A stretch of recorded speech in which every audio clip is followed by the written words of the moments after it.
In this video, we're going to learn about the user interface of 3ds Max. Something to take note is that the UI or the user interface of 3ds Max is customizable. So when you see other people's user interface, you might find them a bit different from your user interface, and that is totally okay.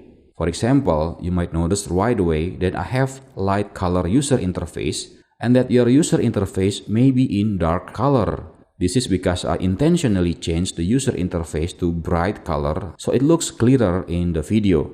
Although dark user interface is actually easier on the eyes in the long run, but if you still want to change the color to looks like mine, you can go to Customize, load custom UI scheme, and then pick ami-light.ui file. After that, you may need to reset your 3ds Max to apply all of the changes. If you decide to stay with your dark colored UI, then that is totally fine also. Okay, now let's discuss the user interface.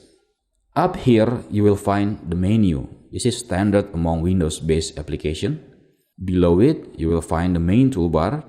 In this main toolbar, you will find the most common tools for working in 3ds Max, such as the Move tool, Rotate tool, and Scale tool, etc. Below the main toolbar, you will find the ribbon. For now, we're not going to use the ribbon, and this panel actually taking some space on our screen. So we're going to hide this panel. In order to do that, we can click this toggle ribbon button up here in the main toolbar. To turn this back on at the later time, you can click this button again. Okay, now at the left side, you will find this viewport layout tab, which in my opinion, not very useful and also taking too much of the screen space. So we're going to hide this also. But before we do that, I'm going to show you what this panel is actually for. This panel is used to change the viewport's layout. For example, we can click in this arrow button and click this layout, and we have other layout in our viewports. But again, we will be using maximize minimize viewport toggle a lot, so changing viewport layout like this is not very important for us at the moment.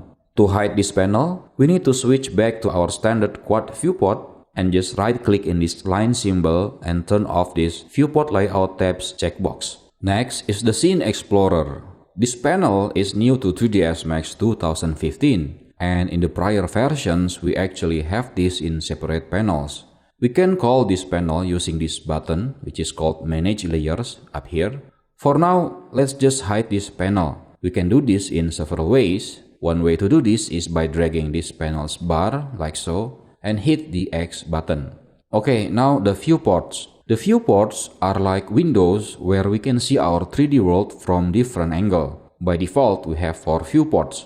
This is the top viewport. You can see the top label in here. This is the front viewport, the left viewport, and the last one, which looks a bit different from the rest, is the perspective viewport. We're going to discuss more on viewports later on. Down here, we can find the timeline. But in 3ds Max, we call it track bar. The track bar is used to place keyframes for animation. Because we're not learning any animation in this course, so we're not going to touch this yet. Down here, you will find MaxScript stuff, status, transformation values, keyframe tools, playback tools, and this area is for viewport navigation. We're going to discuss all of this in time later on. At the right area of the screen, we will find the command panel. So this big panel are called command panel. This command panel is actually divided into several sub-panels. The create panel, where we're able to create new objects. The modify panel, where we can modify existing objects. The hierarchy panel, where we can set up pivot point, linking, rigging, etc. The motion panel, where we can set up and manage animations. This is the display panel, where we can control how 3ds Max display objects. And the last one is the utilities panel, where we can find some helpful functions in different categories. Some of these panels, we're going to use them in the later session.